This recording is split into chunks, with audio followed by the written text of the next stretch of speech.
আমাদের মধ্যে অনেকেরই প্রশ্ন থাকে যে আমাদের লিঙ্গ যদি ছোট হয় তাহলে আমরা সেটিকে কিভাবে বড় বা মোটা করতে পারি।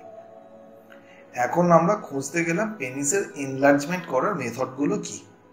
বৈজ্ঞানিক কোনো প্রমাণ বা ব্যাখ্যা আছে কিনা আমি জানি না, তবে কোনো বৈজ্ঞানিক সঠিক ব্যাখ্যা এখনো পর্যন্ত পাওয়া যায়নি বা পরীক্ষিত নিরাপদ কোনো পদ্ধতি পাওয়া যায়নি যে পদ্ধতিতে চিকিৎসা করে আমাদের লিঙ্গকে বাড়ানো যায়। বেশিরভাগ ওয়েবসাইট যেগুলো রয়েছে লিঙ্গ বাড়ানোর জন্য বা বাজার চলতি বিভিন্ন ওষুধ বা তেল যেগুলো বিক্রি হচ্ছে, সেই সমস্ত বাজার চলতি তেল বা ওষুধ দিয়ে আমাদের লিঙ্গকে কোনোভাবেই বাড়ানো সম্ভব হয় না। যদি তা সম্ভব হতো তাহলে আমাদের বাজার চলতি যে ওষুধগুলো রয়েছে সেগুলো সেবনের সঙ্গে সঙ্গে আমাদের লিঙ্গ উত্থানে সাহায্য করত এবং আমাদের সেক্সের চরম মুহূর্তকে অনেকক্ষণ পর্যন্ত ধরে রাখতে পারত।